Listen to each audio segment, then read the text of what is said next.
Então, boa noite a todos e todos. Cumprimento todo mundo que está aqui nos assistindo via Hangouts, os meus alunos e alunas, a todas as pessoas que estão vendo essa gravação posteriormente em redes sociais. Tá ok? Meu nome é Murilo Borges Bataglia, sou professor de Direito Internacional aqui das Faculdades Integradas IESGO. E hoje nós temos uma presença ilustre em nosso meio, em nossa sala de aula online, ok? Ele é Davi, ele é diplomata de Israel, que exerce suas funções aqui no Brasil, tá certo? Ele chegou aqui ao Brasil recentemente e exerce suas funções aqui na Embaixada Israelense, tá certo? Então, eu gostaria de agradecer ao Dr. Davi pela sua gentileza em estar aqui presente conosco, tá certo? E fica registrado o meu cumprimento, os cumprimentos da coordenação, direção da faculdade, ao Davi, e na pessoa do Dr. Davi, a toda a Embaixada de Israel aqui no Brasil, tá certo? Por essa gentileza, por essa disponibilidade em falar para nós sobre diplomacia, tá certo? E para começar, aqui a ideia dessa palestra, né, é justamente falar um pouquinho desse tema, né, o que é a diplomacia. Então, os nossos alunos e alunas, elas viram um pouquinho sobre a diplomacia, os agentes diplomáticos, né, que tem o Estado acreditante, Estado acreditado, que um envia representantes diplomáticos aos outros, como forma aí de atuação política, de atuação até administrativa, em diversos estados, como forma também de reconhecimento do Estado, né? Então, agora eu passo a palavra ao Dr. Davi, tá? Para que ele faça a sua fala, comece a sua palestra e eu lanço uma pergunta inicial, tá certo? Lembrando que em relação às perguntas, todos aqueles que quiserem fazer alguma pergunta, pode acionar no chat aqui do Hangouts, tá certo? E também nos grupos do WhatsApp, tá certo? E a pergunta, então, que eu lanço para o Dr. Davi é a seguinte, então, Dr. Davi, primeiro, novamente, muito obrigado por estar aqui presente conosco. E a pergunta é a seguinte: o que faz um diplomata, né? O que leva a pessoa a querer a diplomacia? O que faz um diplomata? E o que faz um bom diplomata? Tá certo? Muito obrigado. Com o senhor a palavra. Tá bom? O áudio. Só precisa ativar o áudio.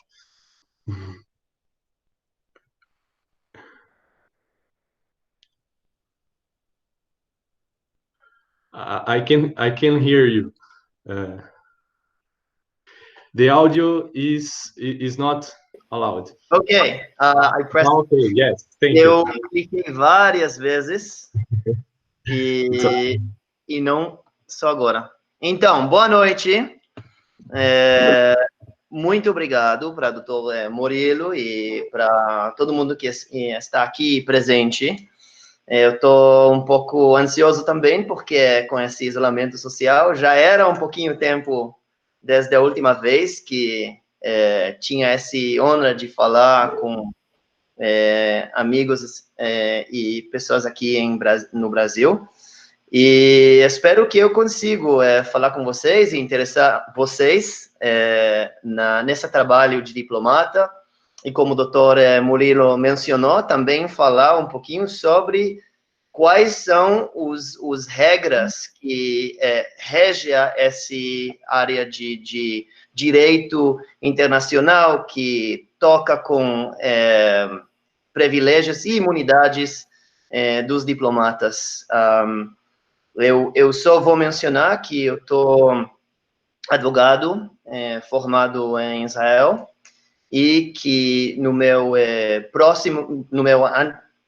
último cargo eu trabalhei no departamento jurídico da MRE israelense e no Ministério da Justiça e tratei mesmo essas questões. Eu vou retornar o microfone para Murilo, mas eu vou falar só uma coisa. Quantas pessoas aqui já viram o Games of Thrones? Eu espero que muito. Será, pessoal? Eu vou mostrar a vocês como a troca de ideias, de conversas. Yasmin, você viu? Ah, Carla, Toletinho, muito bom, muito bom. Eu adorei esse programa. Você vai ver como as regras de imunidade diplomática aplica também durante os capítulos dessas séries. Eu vou compartilhar com vocês várias dilemas que nós, como advogados, tem que virar com o que você faz quando você tem um diplomata estrangeiro que está bebendo e dirigindo e a polícia vê esse no estrada. Você pode parar ele, você não pode parar ele. O que você faça se você tem informações que houve um incidente de violência doméstica? Então, várias coisas que você pode imaginar que essa questão traz. Então, vamos lá.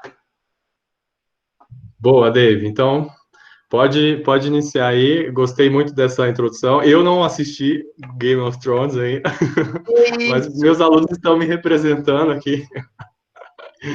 Tá bom? Com você a palavra, pode começar aí. O que faz um diplomata? Então, vamos lá. Ok. O que faz um diplomata? Então, eu acho que um diplomata boa é diplomata que deve ser uma pessoa que se vira com outras pessoas, que está muito flexível. Você pode ser mandado para vários países, né? E isso é questão de meses. O MRE fala para pessoas mais ou menos 4 a 6 meses antes que você vai ser mandado para outro país. Pode ser um país devolvida ou em desenvolvimento. E nem todo mundo é tão sortudo como eu para ter sido enviado para o Brasil, né? Então, é isso mesmo. Então, flexibilidade é uma coisa muito importante. Eu acho que também tem o lado de você tem que ser uma pessoa que se dá bem com outras pessoas, porque no trabalho e fora, porque você representa um país e qualquer sua ação sua, cada coisa que você fala, você pode afetar a impressão que você deixa sobre seu próprio país. E por isso você deve ser muito cuidadoso, né, com o que você fala, como você fala, cada palavra está bem equilibrada e bem pensada, né? E também tem que ser criativo, porque isso vai aumentar depois do corona, né? Porque você tem que fazer muito com muito pouco orçamento. E uma questão, por exemplo, que todas as embaixadas estão tratando, como você lança pessoas em tempos de coronavírus, né? Você precisa estar preparado para trabalhar muito, né? Nos fins de semana e entender que a realidade é muito distante do que você imagina de coquetéis e recepções. É nada disso. Na verdade, você tem que vai para vários lugares, em todos os horários do dia, no fim de semanas. Esses coquetéis são oportunidade para pegar as pessoas que você tem que falar com, perguntar alguma coisa, arrumar alguma coisa. Então, é trabalho, 24/7. E também eu acho que é importante enfatizar que não tem horários definidos. E eu acho que, só para resumir, o que eu percebo como o cargo do diplomata, você tem que, o nosso diretor-geral e também meu embaixador sempre cita esse exemplo que o diretor-geral deu. Olha, você tem que fazer todas as conexões, todas as amizades para uma coisa que vai acontecer, para ser essa pessoa que capaz de criar boas conexões para que quando o seu país precise de você, você seja alguém que possa pagar o telefone e conseguir contatos interessantes, né? Para esse momento que você tem que fazer essa chamada, né? Então, isso aí. E, Murilo, você quer saber um pouquinho sobre o trabalho dentro da embaixada? Eu vejo sim, a gente vê que diplomata, a gente, às vezes a visão que tem é muito essa que você falou de coquetéis, né? Tem essa função mesmo mais de privilégios nesse sentido, de participar de diversos eventos, mas isso tudo faz parte também da função. E como você falou, a função é 24 horas, 7 dias por semana, né? Então chamou, tá precisando. Então eu vejo como um diplomata essa também, essa visão de criar pontes, não é? É criar conexões, igual você disse. Exatamente isso. E na embaixada, assim, existe alguma diferenciação, né, de função administrativa, função política? Vocês entram em contato com como que é, então, esse trabalho na embaixada que você... Sim. Então, essa criação de pontes, como você ilustrou aqui, acontece em várias áreas, e o que eu vou descrever aqui aplica, eu acho, para a maioria das embaixadas que são Uhum. colocadas aqui em Brasília. Dentro da embaixada tem o departamento político, que trata os assuntos políticos, fazer as instituições, a conexão com as instituições, da República, né, Câmara dos Deputados, com os ministérios do governo, com MRE próprio, e também dos governadores e tudo isso também para apoiar o trabalho do embaixador, para ele pode fazer essas conexões, para ele chegar para as pessoas certos e fazer as conversas. E sobre o embaixador tem, além de departamento político, tem o diplomacia pública, que é um novo nome que aplica para a área cultural, como também na imprensa, como também os redes sociais. Gente, eu espero que todo mundo aqui tenha Instagram. Isso é a oportunidade também para pedir que todo mundo aqui curte os nossos redes sociais, Israel no Brasil, no Instagram, Facebook e Twitter. Agora eu acho que a porta-voz da nossa embaixada vai ficar feliz também. E também tem a área de administração e a área consular, que são as áreas que tratam as questões de vistos. Eu estou muito feliz para dizer que brasileiros não precisam vistos para Israel. Então, quando tudo isso, corona, termina, vocês são bem à vontade de viajar para Israel e entrar por 90 dias sem nenhuma Maravilha. necessidade de visto especial. Então, isso é nosso trabalho e a ideia é fazer amizades, conectar o povo brasileiro com o povo israelense e mostrar para vocês a nosso país, a nossa terra, no ponto de vista de nós, na verdade. Ótimo. E também, eu esqueci, tem no departamento econômica, que eu acho que isso também ficará muito importante para fazer essas conexões entre empresas brasileiras e israelenses. E esse ano, até o Apex abriu um escritório lá em Jerusalém, nosso capital. Então, também para fazer tudo que a mais brasileiros e mais israelenses vão ter benefícios dessas relações, porque cada centavo que nós trocamos de produtos, de serviços, de comércio, significa mais empregos para os brasileiros, como também para os israelenses. Ótimo, excelente. Agora, uma outra pergunta, né, para o senhor, doutor. Em relação agora a gente para começar a adentrar no tema aí de imunidades, mas antes das imunidades, que normas internacionais, a gente que estudou as fontes de direito internacional público, né, os tratados, enfim, que normas de direito internacional os diplomatas têm que obedecer? Que você pode citar em relação às normas, né, para antes de a gente falar das imunidades, por exemplo? Ok, então vamos pular dentro para o direito internacional. A diplomacia é régida pelo direito público internacional.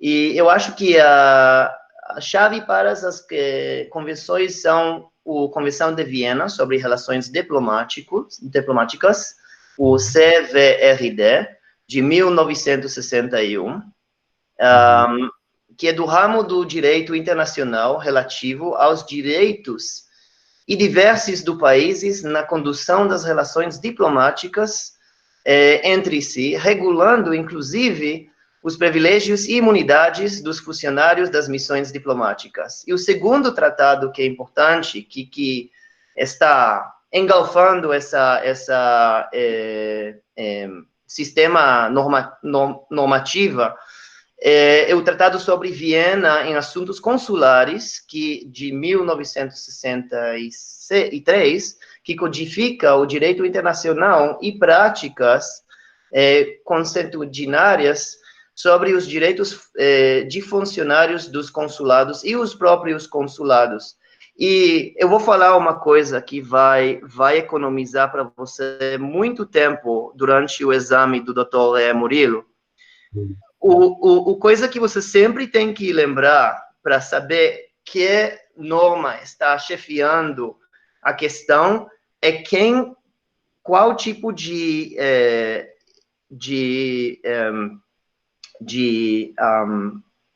casa, de prédio, os funcionários são trabalhando em. Se é embaixada, você está no mundo de Convenção Viena do embaixada. Se é consular, é o Convenção de Relações Consulares.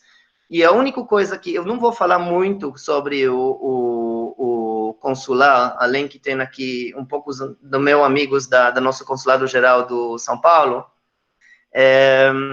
eu não vou falar muito só para não ficar muito longe, mas eu vou falar que consulares têm um pouquinho menos dos imunidades e privilégios que nós vamos falar aqui, mas em princípio é bem parecido. Ótimo, Tá David. bom? Excelente. E uma curiosidade também minha, tem embaixadas e consulados, né? A gente viu a diferença, é muito bem explicado aí também, para diferenciar aí os tratados e tal. Onde a gente encontra os consulados de Israel e onde a gente encontra as embaixadas de Israel aqui no Brasil? Onde a gente pode encontrar, de repente? Sim, aqui no Brasil, nós temos representação. Eu vou falar que representação de diplomático é sempre um compromisso entre seu deseja de ficar nos mais lugares que é possível e os restrições de orçamento, né?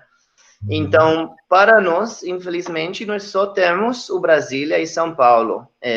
Já era um consulado geral no Rio, em Rio de Janeiro, que infelizmente teremos que fechar, mas eu espero que quando e como nossas relações vão ficar cada vez mais estreitados, podemos talvez abrir mais escritórios aqui no Brasil.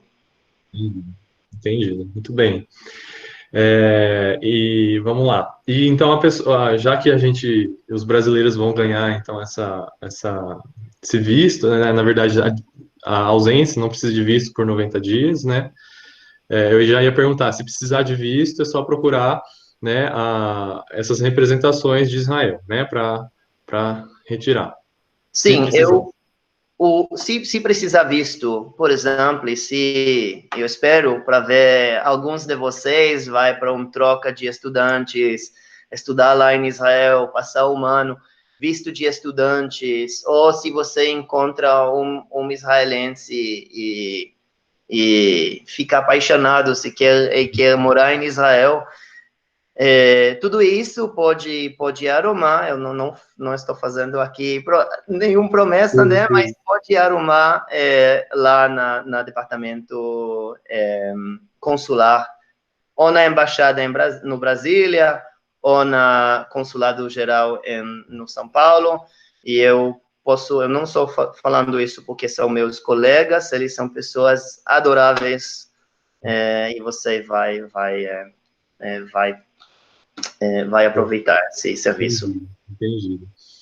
Bom, visto isso tudo, então vamos lá para a pergunta-chave da nossa palestra aqui. Então, a quais leis um diplomata se submete, né? E que tipo, então ele submete a vocês, os senhores, né, diplomata, falando assim, diplomatas se submetem às leis brasileiras, não se submetem às leis brasileiras, o que que se aplica e não se aplica a quem exerce essa profissão?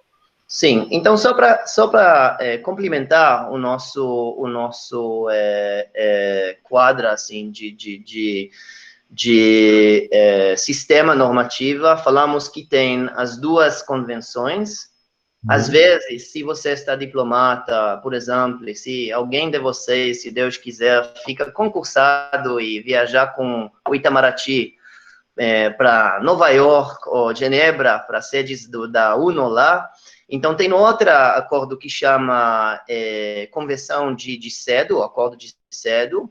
Por exemplo, o sede do UNO lá no Nova York, o UNO entrou num acordo conjunto com o governo dos Estados Unidos, e eles definem lá os privilégios e imunidades. Além disso, tem outros acordos que tratam áreas desse sistema. E vamos lá.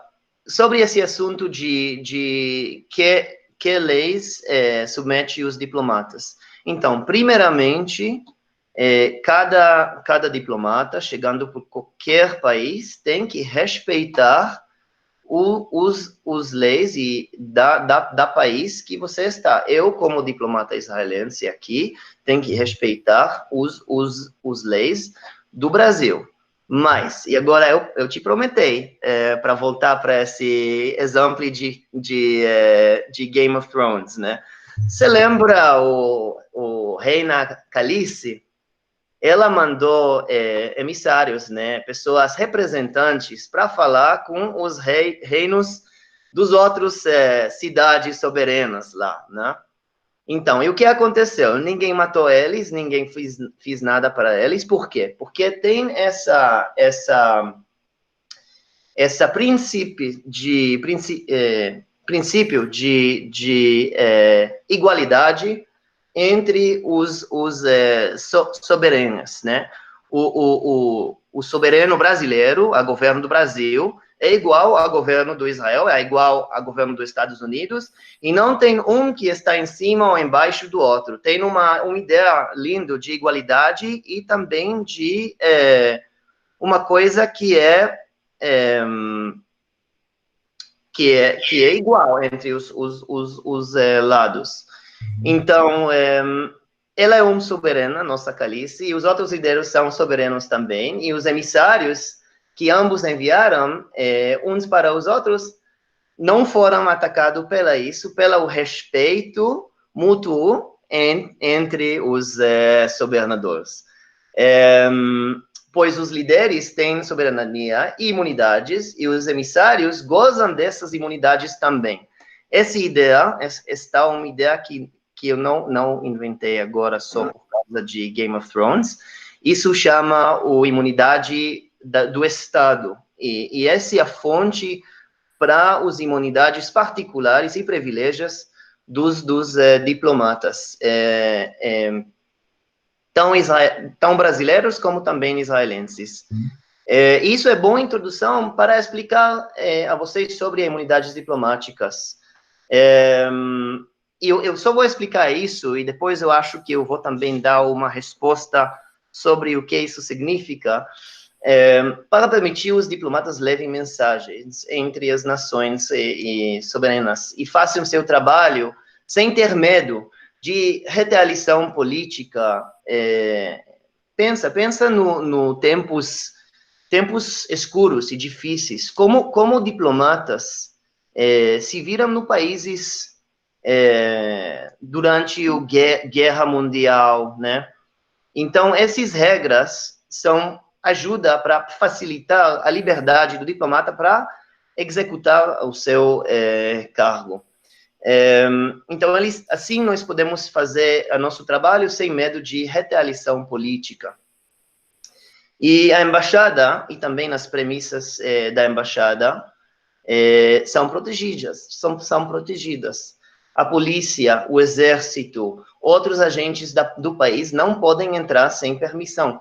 E só para dar para você um exemplo, já houve em vários lugares no mundo situações bem incríveis, onde uma embaixada pega fogo e os bombeiros não podem entrar para apagar o fogo.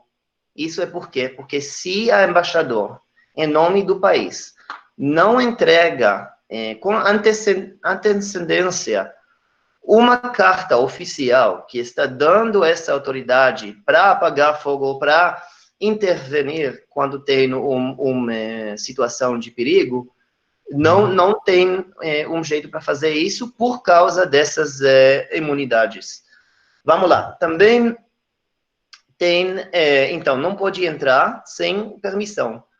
E também não se pode processar, tem aqui muitos advogados em criação, então eu só vou falar que não se pode processar a embaixada ou diplomatas nas cortes locais. E também, exceto por algumas poucas exceções. Diplomatas e embaixadas são isentos de todos os impostos do país onde estão situados, né? Com uma coisa, e também nisso eu vou falar para vocês, para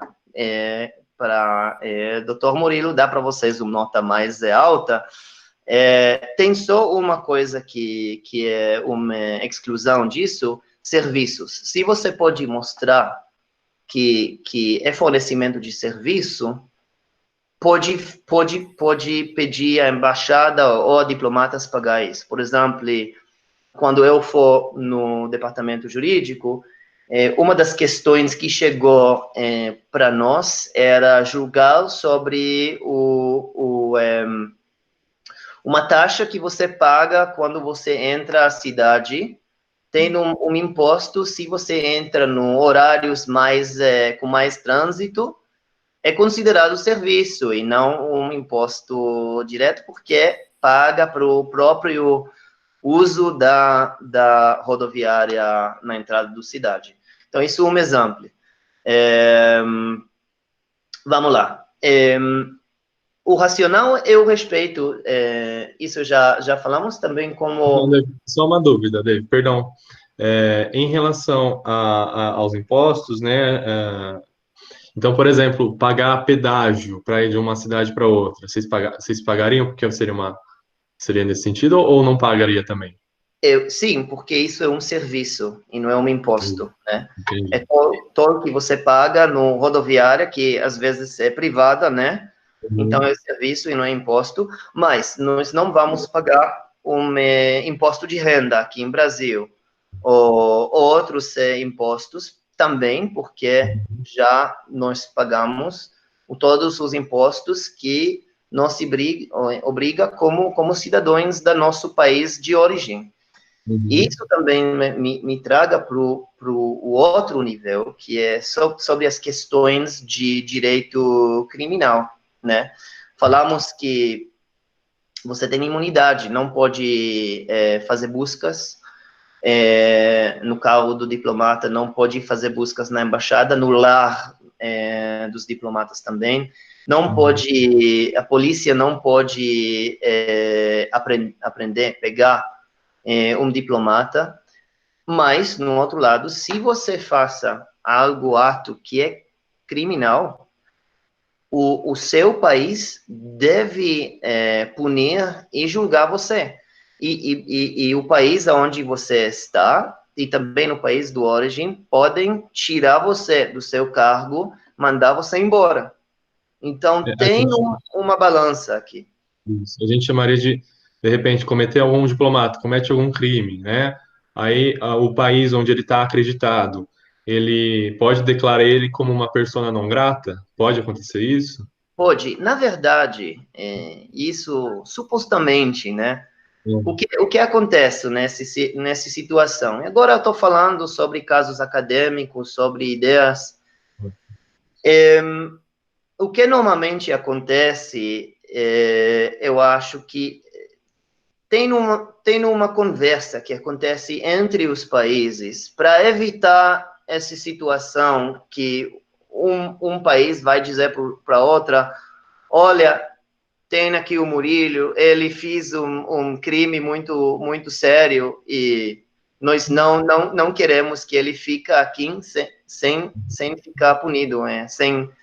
Então, normalmente o que vai acontecer, quando já tem um pouco ideia que alguma coisa aconteceu, o país do origem vai tirar a diplomata e eu acho, na maioria dos casos, vai fazer uma investigação e vai usar as regras disciplinares, como também as regras penais da própria país para punir aqueles Entendi. pessoas. Essa seria uma dúvida. De repente, então, aplicaria, se tiver algum dispositivo da convenção, né, de diplomacia, e também o próprio país vai investigar, né? E aqui no país onde ele cometeu, não poderia, então, investigar, não poderia ter alguma coisa nesse sentido também, ou não? Então, tem essa questão, tem essa doutrina que é ou te dedicare ou te extradar, que é exatamente sobre isso, mas diplomatas, eles aproveitam o imunidade, né? E a imunidade, pelo menos, está sobre tudo o que você fez no seu cargo e quando esteve uma diplomata. Então, como isso é assim, até se você tem um país que, como nós chamamos no direito internacional penal, unable e unwilling, né, não está com a possibilidade ou vantagem de julgar, eu acho que não dá para fazer isso. Mas Só o que países fizeram, às vezes, e está um pouco complicado, é julgar se você fez esse ato não restrições do seu cargo como diplomata. Se era fora desse cargo, às vezes tem uma dança de cintura que acontece, mas é bem raro e também é perigoso, porque tem um jogo que é mútuo, né? O que você faz para diplomatas na sua terra própria pode acontecer também para seus diplomatas nos outros países. Então, tem um interesse de seguir a maioria dos casos e não tocar muito com os áreas. Enfim, você tem que lembrar, doutor Murilo, que tem um sentido também de vergonha, de diplomacia pública, né? Qual vai ser a imagem de um país que não julga, que não investiga? Que mensagem você traz para o povo que recebe seu diplomata, que deixa ele viver, ambos eles e tudo isso? Então, também nisso eu acho faz um incentivo para os países para respeitar uma outra nesse sentido também. excelente. E vale lembrar também, né, que a pessoa dedica tanto para ser um diplomata, não ia deixar perder por causa disso, né? Então, isso imagino que seja bem raro casos assim, né? Então, é melhor, é óbvio, isso seriam coisas que devem ser previstas caso aconteça, né, nas legislações, nos países, enfim, mas o foco, óbvio, é criar pontes, é fazer algo bom, não é? Então, é só essa ressalva aqui que eu falo, mas é interessante a gente saber o outro lado que pode acontecer, não é? Sim. Pessoal, se alguém quiser já elaborando alguma pergunta, tá bom? Pode ir mandando aqui no grupo ou no chat, certo? E em relação a questões trabalhistas, né, David? O senhor falou em relação a penal, falou em relação a tributário, e trabalhista também envolve imunidades, não é? Questões. Exatamente. Então, aqui tem dois lados. De um lado, você não pode, como diplomata, fazer renda ou trabalhar fora do seu cargo diplomata. Por quê? O racional é que, como você submete só para os seus os leis do seu país da origem, mas respeita também os direitos do país onde você está colocado, para manter esse balança, esse equilíbrio, se você começa a trabalhar, se por exemplo, eu começo a dar aulas na universidade, braço a braço com o nosso Murilo aqui, eu estou submetido pelas regras e leis trabalhistas brasileiros, e já será muito difícil falar que eu não tenho uma obrigação pela sistema jurídica aqui, ou que eu não estou submete para sistema jurídica aqui. Então, tem que manter essa separação para você não entrar no tecido, ou seja, não entra o sistema onde já os cortes locais têm justamente direito de te julgar. E também, eu vou falar mais uma coisa, tem exclusões para as imunidades e privilégios diplomáticas, e os leis trabalhistas faz parte dessas exclusões. Ou seja, quando tem um funcionário de uma embaixada, novamente, é situação hipotética completamente, que está com questões jurídicas sobre o trabalho. Houve muitas vezes, como eu vi no meu departamento jurídico lá em Israel, que esse trabalhador, ele quer processar, porque ele acha que eram vários direitos que ele merece e não foi respeitado. Então, o direito internacional define essa exclusão, que você pode processar, mas ainda aqui tem problema, uma questão, que é a questão de imunidade para executar o decreto ou o julgamento do corte, porque o corte pode definir que a embaixada do Israel deve 2 bilhões de reais para Murilo, mas também na embaixada do Israel, se eles acham que isso é um julgamento que é injusto, eles podem falar, mas o direito internacional me protege, você não tem como executar isso. Então, aqui também tem um nível de diálogo e, na maioria dos casos, você quer também servir o justo, servir o direito da país onde você está colocado, né? Então, se o corte brasileiro determinou algo, você tem que respeitar isso. Então, sempre tem nessa balança. Eu espero que isso dá uma resposta. Ótimo. Mas Ótimo. isso tudo está em teoria, não entendo muito do sistema jurídico do Brasil, né? Tranquilo. E aí, pessoal? Alguma dúvida? Alguma questão? Enquanto isso, o pessoal está fazendo perguntas, doutor Davi, em relação, assim, como que, uma curiosidade também, em Israel, como que é para ser diplomata, né? Aqui no Brasil, óbvio, tem que passar por um concurso, lá do Instituto Rio Branco e tal, e lá em Israel, como que funciona? Era um processo de quase 2 anos, né, de concurso, onde tem vários exames, várias entrevistas, até você chegar no ponto que você está elegido. Na verdade, eu acho que só entre 2% e 5% de todos os aplicantes chega no ponto onde eles entram no nosso Rio Branco. O nosso treinamento é um pouco diferente do treinamento aqui no Brasil. Você já chega com você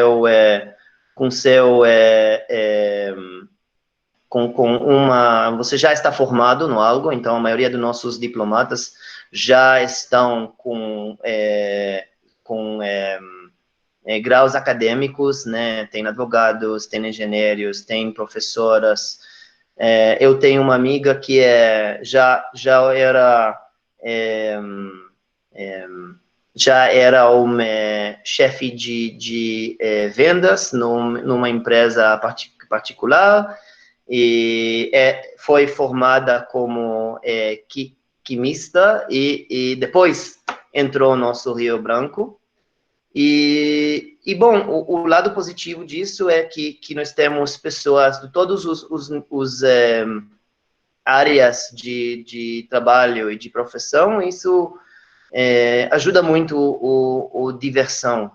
A ideia é também receber pessoas de todas as áreas da nossa população, judeus, árabes, cristãos, muçulmanos, e também pessoas que são israelenses natos, como também novos imigrantes. E isso ajuda muito, eu acho, para também dar ao público israelense esse sentido que ele está bem representado pelos seus diplomatas. Ótimo, excelente. E um recado assim para quem quiser ser diplomata, assim, o que que você daria uma mensagem assim para quem quer ser diplomata? O que que você destacaria de mais importante para a pessoa, seja nos estudos, seja no jeito de lidar com as situações? Como que você orientaria, digamos assim? Eu acho que a coisa mais importante seja a pessoa que você quer ser. Ter esse lado de curiosidade intelectual. Leia sobre todos os assuntos. Perguntas. É, aprende outras línguas. Aqui no Itamaraty, eu sei que os diplomatas brasileiros, que são excelentes, o Itamaraty tem um monitim muito alto com os colegas diplomatas ao redor do mundo. No Itamaraty, francês, espanhol e inglês são línguas obrigatórias para entrar o Rio Branco. Então, faça tudo para ser essa pessoa que você quer sentar para tomar uma cerveja com, ou ter uma bate-papo interessante. E eu acho que também isso serve para entrar e ser concursado aqui no Itamaraty, como também lá em Israel. Boa. Uma pergunta aqui do Gustavo Lacerda, tá? Existe algum país que possui algum tratamento diferente desse em relação aos diplomatas? Ou todo mundo está sujeito à Convenção de Viena sobre diplomacia e consulados? Ou tem alguém que não faz parte, tem alguma coisa diferente? Tem muitos países que decidem que uns partes aplica ou não aplica para eles. Com sua permissão, eu acho também para não fazer aqui uma comparação que não está exatamente exato, eu não vou entrar nos exemplos específicos, mas eu vou falar que tem, olha, nós somos aqui, todo mundo está advogado, né? Então, pode dizer que também no jeito como você interpretar o texto jurídico, faz toda a diferença com a resultado jurídico no fim do processo, né? Então, o mesmo aplica também para as convenções internacionais. E uma das coisas que nós tentamos de fazer, nós como a comunidade do advogados que trabalham nesse assunto de direito internacional, é comparecer que chama best practices, os melhores práticos entre os países, para formar um direito customary international law, né? Só traduzindo, né? Um direito costumeiro, né? Mais homogeneizado, não é? E exatamente, e assim, nos fim das contas, você vê que o mundo está diminuindo cada vez mais para seguir mais ou menos os mesmos estandartes. Ótimo, ótimo, Dave. Gente, mais alguma questão? Perguntaram aqui quantas línguas o senhor fala, Dave. O que? Novamente. Quantas línguas? How How many many languages? languages? Ah, Isso. depende. Eu quero falar que eu falo português, mas você determina isso. Então, eu falo 3 línguas principais, que é inglês, hebraico, que é a língua nacional do Israel, e português. E eu tento também aprender um pouco de árabe, alemão. espanhol. Legal. Um poliglota, né? Uma outra pergunta aqui, Dave, em relação ao visto que o senhor tinha comentado, de Israel estava liberando, né? Isso é algo recente ou isso vem de há um tempo atrás? Ou liberou agora a Não, não, ausência de visto? isso é um acordo que já foi feito no ano, eu acho, 98, 99. Uhum. Então, já houve muito tempo.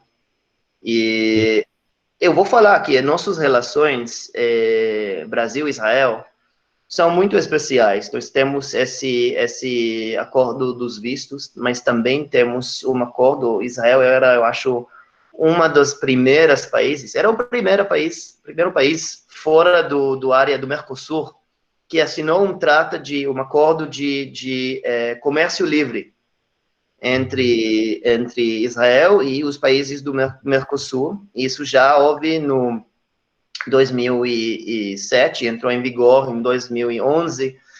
Então, também nesse sentido, já estamos muito para frente e agora nós pensamos cada vez mais como podemos aumentar essa liberdade com que cada um brasileiro, cada um israelense pode fazer essa troca de ideias, de capital, de trabalho, de cultura, de turistas.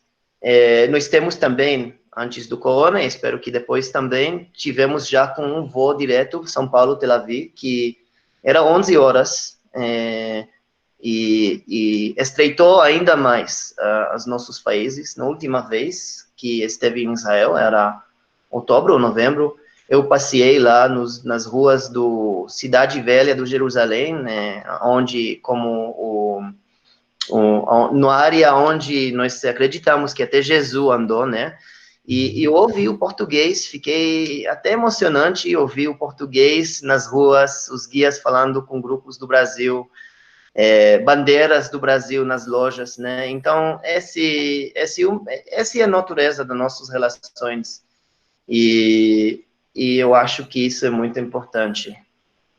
Excelente, excelente. Eu acho que na conversa aqui que a gente teve, deu para abranger bastante coisa, né? Desde que, as funções do diplomata, né, isso que a gente estudou, né?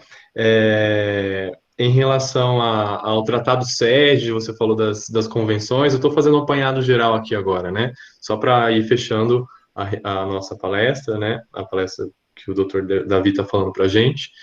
Então, falou das convenções em relação à diplomacia, em relação aos consulados, em relação a, a todas essas características internacionais que nós temos, né, em relação às imunidades especificamente, né, que eles são regidos por essas convenções, a grande importância que tem a boa relação entre os países para evitar conflitos, né, e para promover um bom relacionamento, essa criação de pontes, como o Dr. Davi falou, né, e eu acho que isso é muito construtivo, acho que é uma área muito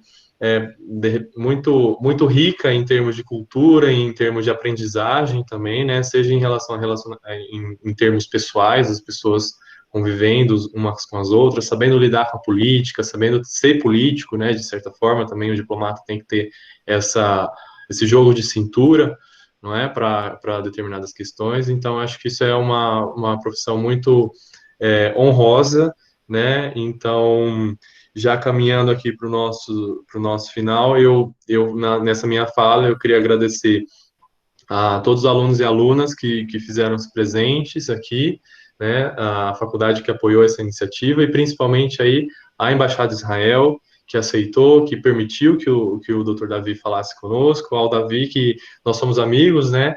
E aí eu comentei com ele que estava dando aula de internacional público, aí surgiu aí a possibilidade dessa palestra, nessas conversas. Então, eu queria agradecer ao senhor Dave pela sempre generosidade e disponibilidade de sempre. E se o senhor quiser despedir, falar algumas palavras finais. Sim, claro. Murilo, eu quero também agradecer você e agradecer cada um de vocês para passar essa noite juntos. Eu acho que, bom, Murilo é muito bom amigo, não para cada pessoa, eu vou ficar com terno à noite, né? Mas, assim, dando palestra, mas está um imenso honra ficar com vocês. Muito obrigado pelas perguntas incríveis e eu estou aqui a sua disponível. Nós somos aqui da Embaixada do Israel a sua disponível. Nós percebemos que nós somos aqui também para servir vocês, para estreitar cada vez mais as nossas relações. Isso é minha ideia, isso também é a ideia do meu chefe, do embaixador, de estreitar, o embaixador Yossi Shelley, para estreitar as relações entre os povos, e não só entre os governos, mas também entre nós pessoas individuais. Então, muito obrigado, e muito sucesso para cada um de vocês. Eu quero desejar a vocês que, quando todo esse momento difícil vai passar, você vai sair para esse mundo com ideias de melhores de como avançar na sua vida profissional e pessoal. E, novamente, muito obrigado. Isso mesmo. Fico muito feliz mesmo por essa iniciativa. Todos os alunos e alunas estão aqui agradecendo ao senhor, Davi. Só lendo aqui alguns comentários, excelente, Giovana. O Johnny falou muito bom, o Murilo, meu xará, top, né? Eu, Jones, muito obrigado pela palestra, a Gislaine também, muito bom ter você conosco. Ana Beatriz, muito interessante, obrigado pela oportunidade. Annelise, ótimo, né? Yasmin, a palestra foi maravilhosa, então só elogios aqui, tá? Acho que a Sonali falou também, tá? Então, só tenho a agradecer, fico muito feliz com isso, que a gente possa estar sempre com essas iniciativas, né? Também nós aí da faculdade estamos de portas abertas, qualquer iniciativa, qualquer ideia aí de parceria, tá certo? E é isso, o meu muito obrigado, tá bom, David?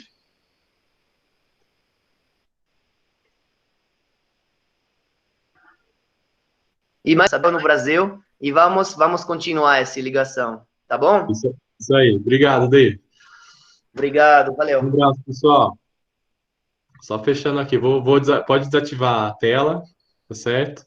E brigadão, viu, gente? Shalom, obrigado. Tchau.